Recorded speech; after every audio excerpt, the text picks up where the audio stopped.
Did you ever wonder what it feels like to wake up not knowing if you're still alive, or if the world around you is just a memory flickering at the edge of darkness? The mud on your back, the roar of distant artillery, the coppery taste of your own blood in your mouth. These are the things that remind you you're still here. For Private Samuel Hartley, it all began with the shouts of men he'd never see again, and the cold, indifferent sky above Normandy. The world had narrowed to a battered stretcher, jolting over rutted earth as two medics ran, their boots thudding against the ground. Rain slashed sideways through the August air, soaking Sam's uniform and stinging his face. He couldn't feel his left leg. He tried to move, but pain, sharp and blinding, knifed through his body. The sky spun above him, grey and endless, like the steel mills of Pittsburgh on a winter morning, smoke swirling against the clouds. He drifted, slipping in and out of consciousness, the world tumbling between the past and the present. He was 8 years old again, chasing his little sister through the alleys behind their brick row house. The clang of streetcars, the distant whistle from the factory, his mother's voice calling him in for supper. Then suddenly, the world snapped back. Shouts in English and French, the slosh of boots in mud, the distant thud of guns. "Hold on, buddy. We're almost there," one of the medics yelled, voice strained but steady. Sam wanted to answer, to tell them he was trying, but his mouth only managed a rasp. His vision blurred, faces swimming above him, helmets gleaming with rain. The chaos of the field hospital outside Bayeux hit him like a wave, rows of canvas tents flapping in the wind, lanterns swinging from poles, cots lined up with barely enough space to walk between them. The air was thick with the scent of antiseptic, wet earth and something metallic he couldn't name. Nurses moved briskly between the wounded, their arms full of bandages, their faces set in lines of determination. Inside one tent, Nurse Emilia Farkas pressed a cool hand to a Scottish soldier's forehead, her hair tucked under a white cap, her accent a soft lilt even when she barked orders. She was quick-witted and unflappable, her uniform crisp despite the chaos. Her eyes, a deep, clear grey, missed nothing, not the shivering of a fevered man, nor the trembling hands of a new orderly.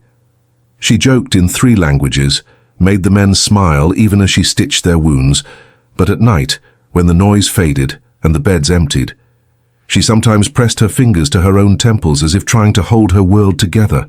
"Another one, Emilia," the charge nurse said, nodding toward the stretcher. "Yank looks bad." Emilia moved quickly, kneeling beside Sam as the medics slid him onto a cot. She caught the faintest flicker of fear in his eyes, something she'd seen 1,000 times and yet never stopped feeling in her own chest. "Can you hear me?" she asked, voice steady but gentle. "You're safe now. We're going to take care of you." Sam tried to focus, blinking through the haze. Her accent wasn't quite British, not quite French. She pressed her fingers to his wrist, counting his pulse, then turned to the orderly. "Morphine now, and scissors for the trouser leg." He heard the snip of fabric. The pain came in waves, but her hands were sure and calm, her words clipped but soothing. Sam gritted his teeth, fighting the urge to slip away. Through the fog he caught the faintest scent of lavender, impossible in this place, but unmistakable.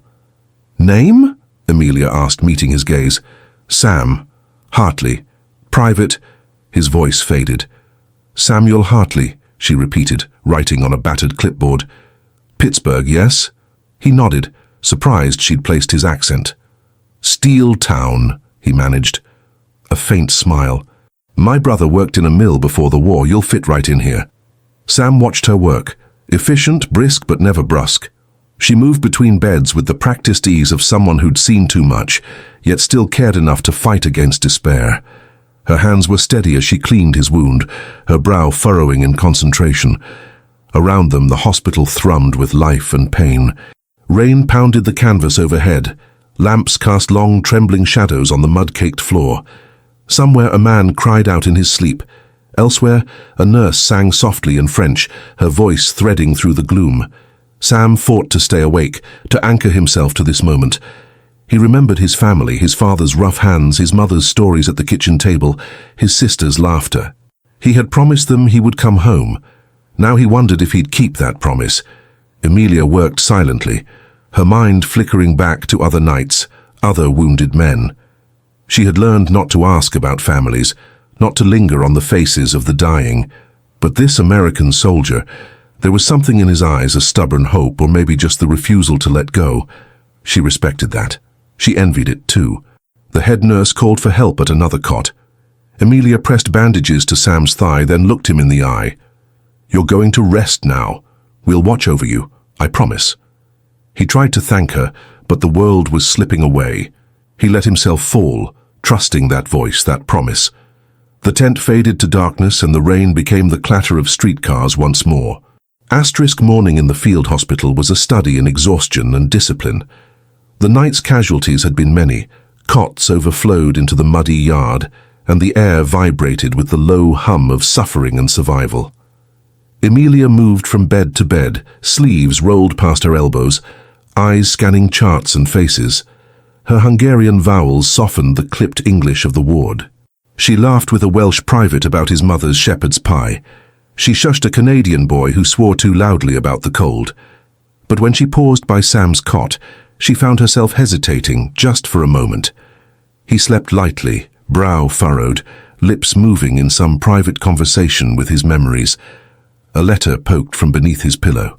She recognized the American stamps, the looping script of a mother or sweetheart, perhaps. She reached out almost unconsciously and brushed a damp curl from his forehead.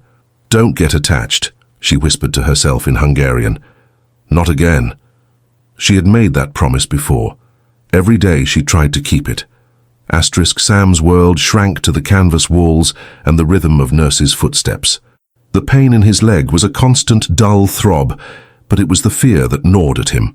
Fear of never walking again, of being sent home as damaged goods, of failing his family and the men he'd led. His hands trembled when he tried to write letters. His voice caught when he tried to joke with the orderly. He watched the nurses move through the ward, their faces pale in the morning light. He listened to the stories traded between beds, the rumors of Paris, the names of towns liberated, the names of friends who wouldn't return. He tried not to think about the men he'd lost, the ones who'd fallen in the hedgerows while he dragged himself through the mud.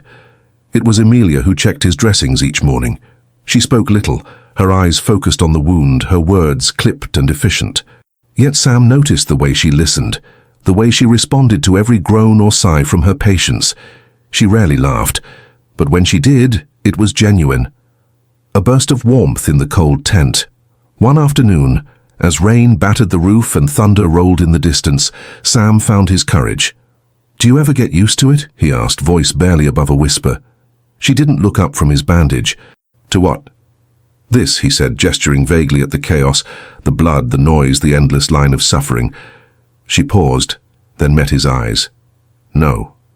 You learn to work through it, but you never get used to it." He nodded, grateful for the honesty. He wanted to ask more, but she had moved on, her footsteps receding into the gloom. Asterisk nights were the worst. The guns were quieter, but the memories were loud. Sam lay awake, counting the drips of rain through a hole in the tent, thinking of home. He pictured the kitchen in Pittsburgh, his mother at the stove, the smell of bread and coffee. He remembered sketching buildings in the margins of his schoolbooks, dreaming of becoming an architect. He wondered if his leg would ever let him climb scaffolding again.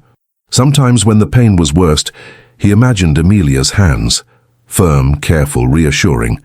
He didn't know why he thought of her, only that he did. Across the ward, Emilia sat on a battered stool, charting the night's fevers and wounds. The lamplight cast shadows on her face, accentuating the tired lines around her eyes. She allowed herself a moment of stillness, wishing she could write to her brother in the Free French Forces, not knowing if he was alive or dead. She had left Hungary to save him. She had crossed the channel with nothing but a suitcase and a promise. Now, every day, she nursed men whose names she barely knew, all while her own family remained out of reach. She heard a groan from Sam's cot and crossed the tent to check on him. His eyes fluttered open. For a moment he looked lost.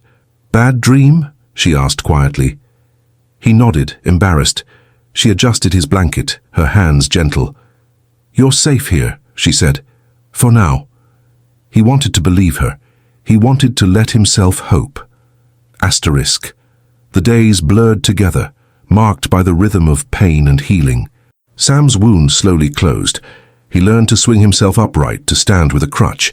He wrote letters home, careful not to mention the worst parts. He read the letters his mother sent, news of rationing, the neighbor's new baby, his sister's school play. Each word was a thread tying him to a life that felt impossibly distant. Emilia watched his progress with a mixture of pride and dread. She admired his stubbornness, the way he refused to complain. Yet she kept her distance, reminding herself that every bond was a risk, every kindness a potential wound. Still, she found herself lingering by his cot. She caught herself listening for his laughter, which was rare but sincere. She scolded herself for the way her heart tightened when she read his name on the chart. One evening, as dusk fell and the lanterns flickered on, Sam caught her studying him. "Do you ever wish you were somewhere else?" he asked. She hesitated, then nodded. "Sometimes. But I'm needed here." "Are you?" He thought for a moment. "I want to be. I don't know if that's enough." She smiled. A small, sad thing. It has to be. Outside, the rain let up, and the world was quiet for a moment. Inside the tent, two strangers shared a silence that was almost a comfort. Asterisk. By September, the fighting had moved east, but the hospital remained full. Rumors of the liberation of Paris swept through the ward, sparking hope and fear in equal measure. Sam could walk with a limp now. He played cards with the Scotsman in the next cot, traded stories with a Canadian who missed maple syrup. He looked for Emilia each morning, felt a strange emptiness when she was not on shift. Emilia received news. Her brother's unit had been seen near Paris, but there was no word of him. She carried that uncertainty in her shoulders, in the set of her jaw. She worked harder, slept less, and smiled only when she had to. Sam saw the change in her, wanted to ask, but feared it was not his place. Instead, he offered what comfort he could. An awkward joke, a thank you for the smallest kindness. He told her about Pittsburgh, about the bridges and the rivers, about the city's stubborn heart.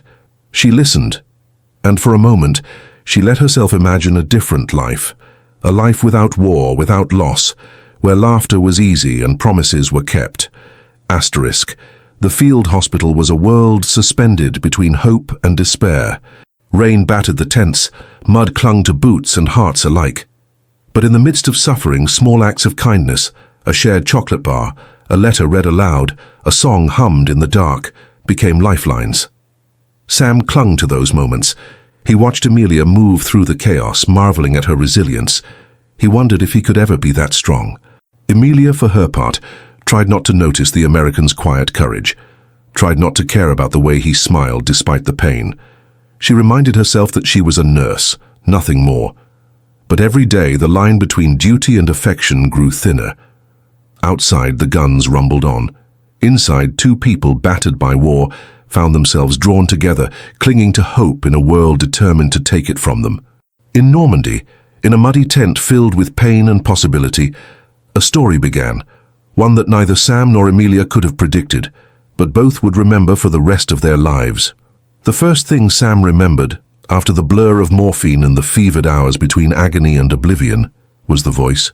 Soft, clipped, and carrying a melody of somewhere else, a voice that didn't quite fit the chaos of the tent. He blinked up at canvas stained with the memory of rain, then at the silhouette bending near his cot. The woman's brow furrowed in concentration, her hands moving with practiced certainty as she cleaned the angry wound on his side. She murmured something, English but not quite. Her accent curled around the words, gentle but edged with something steelier, something that said she'd seen more than her share of pain.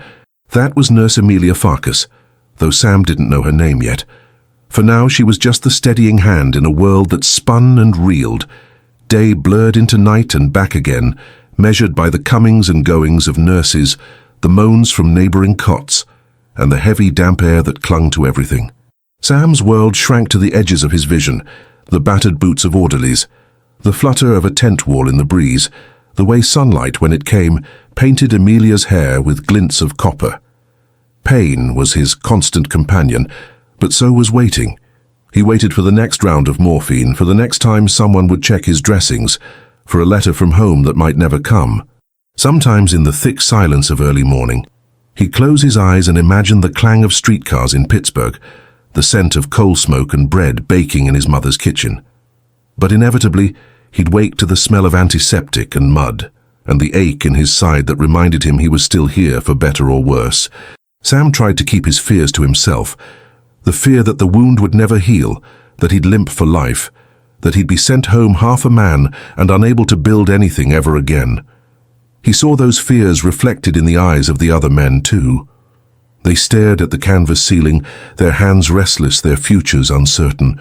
The war had a way of shrinking the world to a single unending moment, and hope was a hard thing to hold on to. Emilia, meanwhile, moved through the ward with a kind of quiet efficiency that set her apart from the others. She didn't flinch at the sight of blood, nor did she waste words on empty comforts. But sometimes Sam would catch her watching him when she thought he wasn't looking, her eyes dark and thoughtful, as if she were weighing the odds of his recovery. Or perhaps, he sometimes thought, weighing the cost of caring at all. One afternoon, when the rain drummed steadily on the tent, Emilia paused by his cot to change his bandages. Sam tried to muster a joke about the weather, but his voice caught in his throat. "You are healing well," she said quietly, her hands deft. "But you must be patient. The body is stubborn, and the mind even more so." He tried to smile, but it came out crooked. "Patience isn't exactly a Hartley virtue. My mother used to say I was born in a hurry." Emilia's lips twitched, just a little. "A hurry to do what?" He shrugged, careful not to aggravate his wound. "To build, to go places, maybe even to come home again, if I'm lucky." She pressed fresh gauze along his side, her touch gentle. "You will get there, Private Hartley, but first you must let yourself rest." Sam watched her as she moved to the next patient, her back straight, her chin lifted in quiet defiance of the misery around her. He wondered what she was fighting for, what she hoped to return to when all of this was over. Later that night, when the ward had settled into uneasy quiet, Emilia sat in a corner with a battered notebook balanced on her knees. The glow of a single lantern cast shadows across her face as she wrote, her pen moving in sharp, deliberate strokes. She wrote in Hungarian, a language Sam recognized from the way she spoke to herself when she thought no one was listening. Sometimes she'd pause and stare at a photograph tucked into the notebook, her fingers tracing the faces in the faded image. Sam tried not to intrude, but curiosity gnawed at him. He'd never met anyone quite like her, so distant and yet so present, so determined to keep her heart hidden even as she poured herself into her work. The days stretched on, each one a small victory. Sam learned to sit up, to swing his legs over the side of the cot, to shuffle a few steps before the pain forced him back down. Emilia watched his progress with a mixture of pride and caution, never quite letting herself celebrate. She'd seen too many men relapse, too many hopes dashed. One morning, a Red Cross volunteer distributed letters from home. The room buzzed with anticipation and disappointment in equal measure. Sam's hands shook as he tore open the envelope, scanning his mother's careful handwriting for news of his family, for some shred of the world he'd left behind. She wrote about ration lines and blackout drills, about his father's work at the mill, and his sister's new job as a nurse's aide. She told him to keep his spirits up, to remember that the city was waiting for him. Sam reread the letter 3 times, committing every word to memory. When Emilia passed by, he couldn't help but share a piece of it. "My sister's working in a hospital back home," he said, his voice softer than usual. "I guess she's braver than I thought." Emilia gave him a sidelong glance, her eyes warming. "Sometimes we do not choose to be brave. Sometimes there is simply no other way." He nodded, thinking of the men who'd carried him from the battlefield, the ones who hadn't made it. "Is that why you're here?" She hesitated, her hand tightening on the tray she carried. "I am here because I have nowhere else to be, and because there are people who need me." It was the most she'd said about herself since he'd arrived, and Sam felt the weight of her words settle between them. In the evenings, after lights out, the ward would fill with whispers, men sharing stories, hopes and fears in the darkness. Sam listened as a young corporal talked about the girl he'd left behind in Vermont, as another soldier described the farm he hoped to return to in Iowa. Emilia moved among them, checking pulses and smoothing blankets, her presence a quiet reassurance. Sometimes when she finished her rounds, she'd linger by Sam's cot for a moment longer than necessary. They talked in low voices about Pittsburgh, about the bridges and the rivers, about the way the city glowed at night when the mills were running full tilt. Sam tried to picture her in his world, to imagine her walking the hills above the Monongahela, her laughter echoing down the streets. He wanted to ask her about Hungary, about the family she'd left behind, but he sensed that some wounds were deeper than any bullet could reach. Instead, he offered her the comfort of his company, the promise of a future that still seemed impossibly far away. As the weeks passed, Sam's strength returned by degrees. He learned to walk the length of the ward without help, to dress himself, to write shaky letters home. Emilia encouraged him but kept her distance, always careful not to cross the invisible line that separated nurse from patient. One afternoon, as a convoy of fresh casualties arrived, Sam saw the toll the war was taking on her. Her shoulders slumped under the weight of too many losses, her smile growing thinner with each passing day. He wanted to help, to ease her burden, but he was still just another wounded man in a sea of suffering. That night, he found her in the supply tent, hunched over her notebook, her face blotched with tears she quickly wiped away. "Are you all right?" he asked quietly, not wanting to startle her. She looked up, startled, then forced a smile. "It is nothing. Just tired." He hesitated, then sat down across from her. "You don't have to pretend, not with me." For a moment Emilia seemed about to brush him off, but something changed in her expression. She closed the notebook and set it aside. "My brother," she said, her voice barely above a whisper. "He joined the Free French Forces last year. I have not heard from him in months." Sam felt a pang of empathy. "I'm sorry. That must be hard." She nodded, her eyes shining. "Every day I wait for a letter, for news. But the world is so big and people get lost so easily." He wanted to promise her that her brother would come home, that everything would be all right. But he'd learned not to make promises he couldn't keep. "I hope you hear from him soon," he said instead, meaning it with all his heart.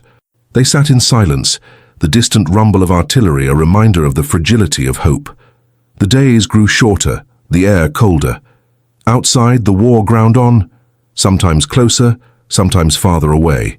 Inside the hospital, life continued in its strange, suspended rhythm. Men arrived and left, some on stretchers, others on their own 2 feet. The ones who stayed grew close, forming bonds that ran deeper than blood. Sam found himself looking forward to Emilia's visits, to the brief moments when their hands brushed or their eyes met across the crowded ward. He cherished the stories she shared, fragments of her life in Budapest before the war, of her escape to London with her brother, of the long nights spent listening to bombs falling in the distance. He told her about Pittsburgh, about his father's hands stained with soot, about the way the city changed in winter when the rivers froze and the air smelled of wood smoke. He talked about his dream of becoming an architect, of building something lasting in a world that seemed determined to tear itself apart. Through it all, a quiet understanding grew between them, a sense that they were both searching for something neither could name. But the war was always there, lurking at the edges of every conversation. Hospital rules forbade anything more than the most professional interactions between nurses and patients. The matron watched Emilia closely, her eyes sharp for any sign of impropriety. Sam knew that even a hint of affection could mean trouble for both of them. Still, small gestures spoke volumes. Emilia brought him extra blankets on cold nights. She smuggled in bread when the rations ran thin.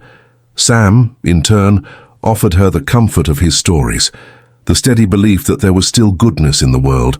He watched as she grew more withdrawn with each passing week, her laughter rarer, her patience stretched thin by the endless demands of the ward.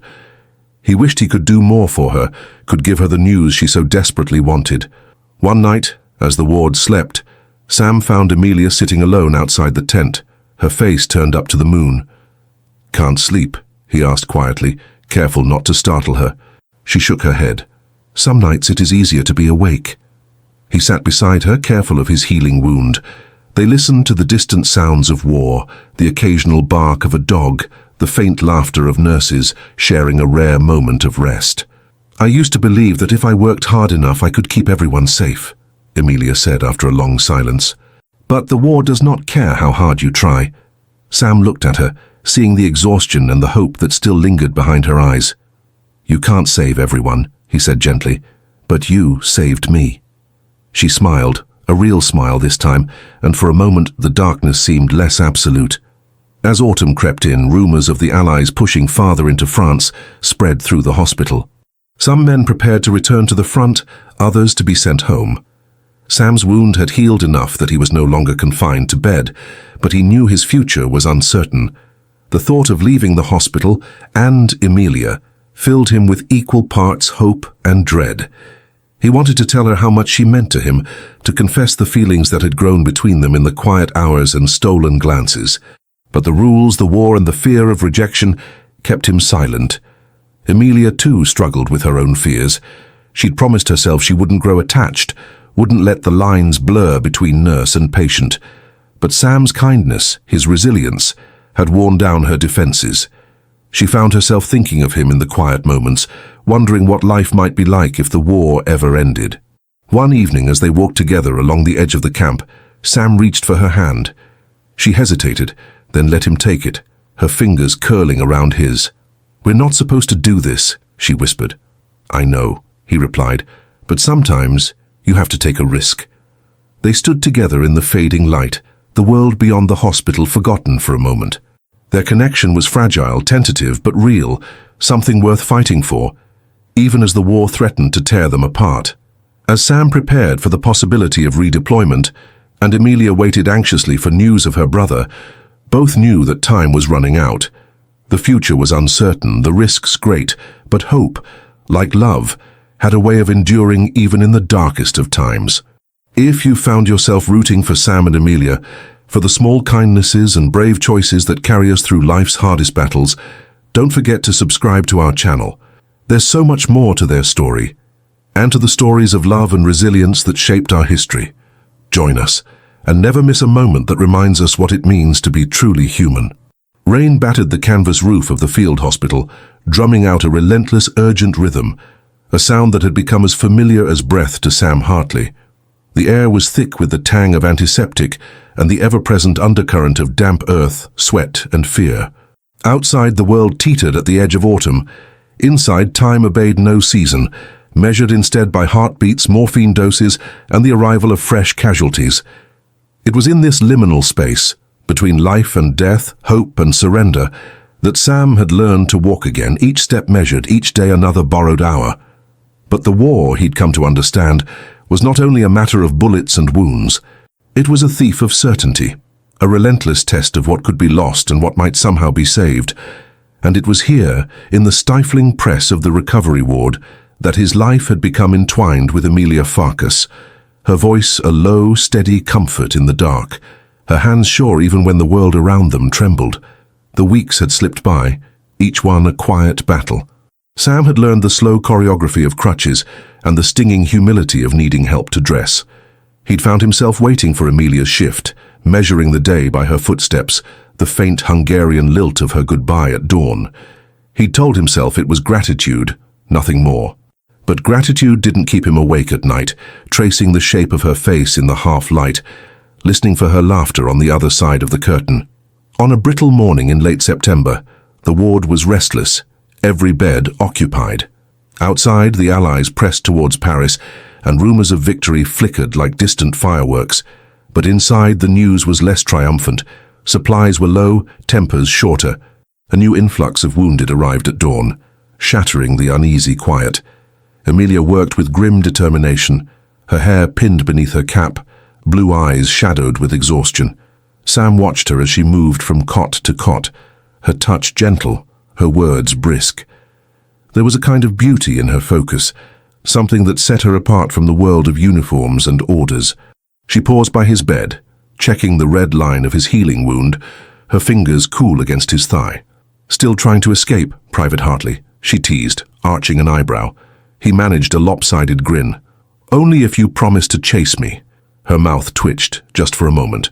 But then the mask slipped back into place and she moved on, leaving Sam burning with the words he couldn't say. The day spun apart in fragments. A letter from Pittsburgh, his mother's careful handwriting describing ration lines and the neighbor's new baby, the distant echoing boom of artillery, the quiet sobbing of a young lieutenant in the next bed, his hand missing, his future unmoored. Sam closed his eyes, remembering the steel mills and riverbanks of home, the easy laughter of his friends. Here hope was rationed as strictly as sugar or cigarettes. That night sleep came in uneasy fits. He woke, heart pounding, to the sound of footsteps, a hurried, purposeful rhythm. Emilia stood by his bed, her shoulders tense. "Sam," she whispered, her voice hoarse. "I need your help." He blinked, pushing himself upright. "What is it?" She hesitated, glancing over her shoulder. "I received a wire this evening. My brother, Istvan, he's missing. Last seen near Caen with the Free French. They think he's alive, but—" Her voice broke, the crack barely audible. "I need to find out for myself. But the matron, the rules, I can't leave." Sam's mind raced. He'd seen the exhaustion in her, the way she clung to routine as if it might keep the world from spinning out of control. Now, the fortress she'd built around herself was crumbling. "You want to go to Paris," he said quietly. "To the Red Cross station. That's where the lists come in." She nodded, her hands clenched. "But they won't let me go. Not alone. They say I'm needed here." A silence stretched between them, thick with longing and fear. Sam swung his legs over the edge of the bed, wincing as pain lanced up his thigh. "Then I'll go with you," he said, the words tumbling out before he could second-guess them. "I'm almost cleared for duty. They can't stop both of us." For a moment, hope flickered in her eyes. "You'd do that?" He shrugged, trying to sound braver than he felt. "I owe you more than I can say, Emilia. This is nothing." She sat beside him, her hand finding his. For the first time, she let herself lean into him just a little, as if the burden was lighter for being shared. The next day passed in a blur of half-truths and hurried preparations. Sam convinced the staff doctor that he needed to go to Paris to finalize his redeployment orders. Emilia traded shifts with a sympathetic nurse and tucked her cap into the pocket of her coat. The morning they left, a pale sun struggled through the clouds, casting the countryside in a new, uncertain light.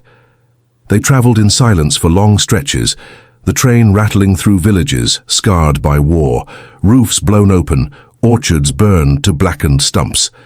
At every station, soldiers and civilians crowded the platforms, faces tight with exhaustion and hope. Sam watched Emilia as she stared out the window, her profile sharp and beautiful against the shifting landscape. He wanted to reach for her, to promise that everything would be all right. But in war, promises were fragile things. Paris greeted them in a riot of sound and color. The city was still battered, buildings pockmarked by bullets, streets littered with debris. But there was life everywhere, flags strung between lampposts, children playing in the gutters, men and women dancing in the squares as if to defy the memory of occupation. The Red Cross station was a beehive of activity, volunteers sorting papers, refugees clutching photographs of missing loved ones. Inside, the air was stifling, thick with desperation. Emilia's hand trembled as she handed over Istvan's name, her English suddenly halting. "Please," she said to the volunteer. "My brother, he's all I have." Sam stood beside her, his own hands clammy with helplessness. Hours passed. The city outside grew bright, then dim again. Finally, a grey-haired woman approached, her expression grave. "Your brother's unit was last seen retreating across the Seine," she said softly. "We have no confirmation, but there were survivors. Some made it to the south. We're still compiling lists." Emilia's face crumpled, relief and dread warring in her eyes. Sam wanted to hold her, to make the world smaller and safer, but all he could do was stand beside her, silent. They left the station and wandered the city, neither willing to let the moment end. The streets were alive with music and laughter, but Sam felt the weight of what might come next pressing in on him. Tomorrow, he would return to the front. Tomorrow, Emilia would go back to the hospital, her brother's fate uncertain. As dusk fell, they found themselves at the Gare Saint-Lazare, the great hall echoing with the clatter of boots and the murmur of 1,000 reunions and farewells. Sam knew he had to speak before courage deserted him. "Emilia," he said, his voice rough, "I don't know what's going to happen to either of us. I don't know if I'll make it home or if you'll ever see your brother again. But I know this. I can't go back to being who I was before I met you. You made me remember hope. You made me want a future." She turned to him, tears shining in her eyes. "Sam, She hesitated, words catching in her throat. "I promised myself I wouldn't get close. I've lost so much already. If I lost you—" He reached for her hand, the gesture clumsy but certain. "You won't. Not if we don't let go." The station lights flickered above them, throwing their shadows long across the tiles. Around them the world spun on, trains arriving and departing, families colliding and parting with every passing minute. But in that moment, it was just the two of them. A wounded soldier and a nurse who had spent her life running from loss, daring for the first time to reach for something more. The whistle of the train pierced the air. Sam felt the world contract, time narrowing to a single fragile point. "I love you, Emilia," he said, the words raw and real, more terrifying than any battle he'd fought. "And if there's a life for us after this, if we survive, I want you in it. I want to build something that lasts." For a heartbeat, she stared at him, her breath coming fast. Then, without a word, she stepped forward and pressed her lips to his, soft, trembling, fiercely alive. The world roared around them, laughter, tears, the promise of departure. But in that brief, stolen moment, nothing else mattered. When she pulled away, her voice was steadier than he'd ever heard it. "I love you too. I didn't want to. I tried not to, but I do. And if I have to wait a lifetime for you, I will." The final call echoed through the station. Sam shouldered his pack, feeling the weight of the world shift. He turned one last time, memorizing the curve of her smile, the fierce determination in her eyes. They had survived the worst the war could throw at them. Now they faced the hardest battle of all, holding on to hope when the future was still unwritten. As the train pulled away, carrying him back to the front and her to the uncertainty of another day, Sam pressed his forehead to the window, the city lights blurring into stars. He didn't know what tomorrow would bring. But for the first time since Normandy, he believed that something good could last, that the love forged in the crucible of war might survive whatever came next. And in that belief, he found the strength to go on. The war ended not with a single roar, but with a gradual hush, a silence that pressed gently against the battered French countryside, as if the earth itself had exhaled after years of holding its breath. In the field hospital outside Bayeux, the air carried a tension that was softer now, less frantic, but laced with anticipation and disbelief. The autumn rains had come, coating the tents in a silver sheen. Newspapers arrived, crumpled and passed from hand to hand, headlines trembling with the news. Paris was free. The Allies were moving forward. The end, after all the blood and sorrow, was finally in sight. Sam Hartley sat by the open flap of the recovery tent, the scent of wet earth and distant hay mixing with the sharp tang of antiseptic. He flexed his left leg, feeling the stubborn ache where bone and muscle had knit themselves back together under Emilia's patient care. The wound would leave a scar, a jagged reminder of that day in the orchard, but he was walking again, limping less with each sunrise. He wore his uniform jacket, sleeves rolled to the elbows, a battered cap shading his eyes from the pale morning light. His hands shook as he unfolded a letter from home, the paper soft and familiar.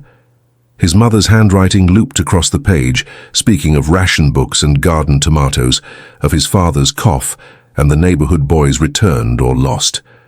There was a time when these letters had been a lifeline, a thread to a world that felt impossibly distant. Now, with the war receding, that world seemed close enough to touch. If only Sam could decide which future he belonged to. Emilia's voice broke his reverie, gentle but insistent. "You should eat," she said, offering a chipped mug of weak tea and a slice of bread. Her English was crisp, but the lilt of her Hungarian roots softened the edges. She wore her nurse's uniform still, though the starch had faded and her apron was patched at the waist. Sam looked up, letting his eyes linger on her face, eyes the color of storm clouds, hair pinned back in a hasty knot. There was a new tiredness in her, a shadow that hadn't been there in those first weeks. He knew the cause. Word had come from London that her brother, Laszlo, was missing with the Free French forces. No one had heard from him in months. He took the tea, brushing her fingers with his own. "Thank you, Emilia." She sat beside him, folding her hands in her lap. The hospital grounds were quieter now, with fewer wounded arriving, and those who remained were mostly like Sam, waiting for orders, for transfers, for the next chapter. Emilia had grown quieter too, She moved among the cots with practiced efficiency, but Sam saw the flickers of worry when she thought no one was looking.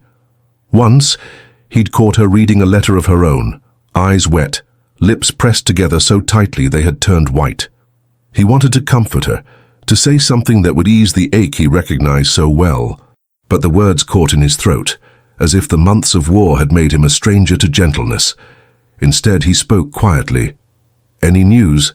She shook her head, a single controlled motion. "Not yet, but the Red Cross is still looking. Maybe—" She stopped, not trusting hope enough to finish the sentence. They sat in silence, the kind that needed no filling. Outside, the world kept turning. Somewhere, music played from a distant radio, something slow and sweet, a waltz or a lullaby that belonged to a world before the war. In the weeks that followed, Sam's strength returned. He joined the orderlies in carrying supplies, his limp growing less pronounced. He learned to joke again, to trade stories with the British soldiers and the Polish nurses, to marvel at the patchwork community stitched together by necessity and chance. He wrote more letters home, sometimes just a few lines, sometimes pages filled with things he'd never dared to say before, but always his gaze drifted to Emilia. He watched her with the other patients, how she coaxed laughter from men who hadn't smiled in months, how she lingered at the bedside of the dying, whispering comfort in any language she could muster. He saw the toll it took on her, the way she straightened her shoulders after every loss, refusing to let grief bend her. One evening, as dusk painted the sky in bruised violets and golds, Sam found her sitting alone by the supply tent, her hands wrapped around a mug of tea gone cold. He hesitated, then sat beside her. For a long moment, neither spoke. Finally, Emilia broke the silence. "Do you ever wish you could go back? Before all of this?" Sam considered. He thought of the steel mills in Pittsburgh, the taste of his mother's cooking, the warmth of a bed untouched by war. "Sometimes," he admitted, "but I wouldn't be who I am now. I wouldn't have met you." She smiled, small and sad. "And who are you now?" "Samuel Hartley." He looked at her, truly looked. He saw the courage behind her tiredness, the kindness that survived in spite of everything. "I'm someone who knows what matters, someone who wants more." The words hung between them, fragile and hopeful. Emilia looked away, blinking back tears. "I'm afraid," she whispered. "Every time I care, I lose someone. My brother, my family in Budapest. I can't lose you too."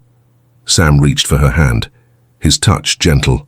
"We don't know what'll happen next, but for the first time I want to try, even if it scares me." Emilia closed her eyes, letting the warmth of his hand seep into her bones. When she opened them, she nodded. "Me too." Days passed, carrying them toward an uncertain future. Rumors swirled through the hospital. The Americans were advancing, Paris was nearly liberated. Orders could come at any moment. Sam's papers arrived in a battered envelope. He was to report to a staging area in Paris, then home. For the first time, he felt the weight of goodbye looming. Emilia's own orders came soon after.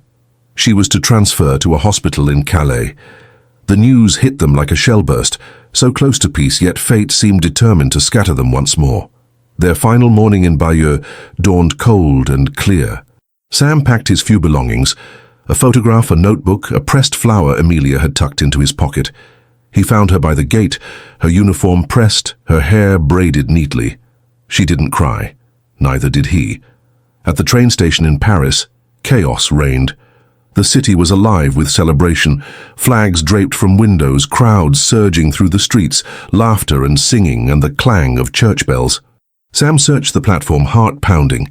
He spotted Emilia by the ticket window, clutching her satchel, scanning the crowd with anxious eyes. He pushed through the throng, calling her name. She turned, relief flooding her face, and ran to him. For a moment, the world shrank to just the two of them. No war, no uncertainty, only the thrum of hope. "I thought I'd missed you," she gasped. "Never," he said, breathless. "Not if I can help it." The announcements echoed overhead, trains departing, destinations called out in French and English. Around them, soldiers embraced sweethearts. Families wept for the lost and cheered for the returned. Sam took Emilia's hands in his, holding tight. "I don't know what comes next," he said, voice trembling, "but I know I want it to be with you, whatever it takes." "However far?" Emilia's eyes glistened. "I want that too, Sam. I want a home. I want you." In that moment, surrounded by strangers and the shouts of victory, they made a silent promise to choose each other every day, against all odds. Their parting was swift. One last embrace, a kiss pressed to his cheek, the taste of salt and rain. Emilia boarded her train bound for Calais, turning at the window to wave until she disappeared from view. Sam watched until the smoke faded, his heart full and aching. The journey home was a blur. Crowded trains, unfamiliar cities, the bittersweet joy of return. Sam reached Pittsburgh in early December, limping down the familiar streets to his parents' house. He was changed, in ways his family only half understood. The nightmares came less often, replaced by dreams of muddy fields and a nurse with storm-grey eyes. Letters flowed between Pennsylvania and London, then Calais. Words of longing, of plans whispered into envelopes and carried across an ocean. Emilia found her brother, alive, battered, changed like them all. They mourned what was lost, but clung fiercely to what remained. In the spring of 1946, Emilia stepped off a ship in New York Harbor, her suitcase battered but her spirit unbroken. Sam waited on the dock, a bouquet of wildflowers trembling in his hands. When he saw her, he ran, forgetting his limp, forgetting the years between them. She laughed breathless, and they embraced as if the war itself had been only a shadow. They married in a small church outside Pittsburgh, surrounded by friends and strangers who had become family through shared sorrow. The ceremony was simple: a borrowed dress, a ring passed down from Sam's grandmother, vows spoken in accents shaped by 2 continents. Emilia's brother stood beside them, tears shining in his eyes. They built a life together, brick by hopeful brick. Sam became an architect, sketching dreams into the city's skyline. Emilia nursed in local hospitals, her hands steady and sure. They planted a garden behind their house, tomatoes and sunflowers and Hungarian marigolds nodding in the breeze. The years rolled on, children's laughter echoing through hallways, quiet evenings spent tracing old scars with gentle fingers. There were hardships, nights when memories pressed too close, when grief threatened to swallow joy. But always they returned to each other, to the promise made on a crowded Paris platform, to love fiercely and without regret. 70 years later, after wars and peace, after losses and triumphs, Sam and Emilia sat side by side on their porch, fingers intertwined, watching the sun set over a world remade. Their hair had silvered, their steps slowed, but the spark between them burned as bright as ever. Sam looked at Emilia, his voice soft with wonder. "Of all the things the war took, it gave me you. I don't think I'd change a thing." Emilia squeezed his hand, her eyes shining with the same stormy light he'd fallen for decades before. "We found hope in the darkest place. That's what I'll remember always. Their story is not just theirs. It belongs to everyone who has loved in impossible times, who has chosen kindness over fear, who has rebuilt from the ashes. It is a story of wounds that heal, of hearts that mend, of endings that become beginnings. And as you listen to their journey, maybe you find a piece of your own story reflected in theirs, a reminder that even in the hardest moments, love endures, shaping the future in ways we can't begin to imagine. If this story moved you, I invite you to share your thoughts in the comments below. If you believe in the power of hope and resilience, please give this video a like. It helps others find these stories. And if you'd like to hear more unforgettable journeys of love and courage, make sure you subscribe and turn on notifications. Every story is a new beginning, and I can't wait to share the next one with you. Thank you for listening. And remember, the bravest hearts are those that choose to love even when the world is at its darkest.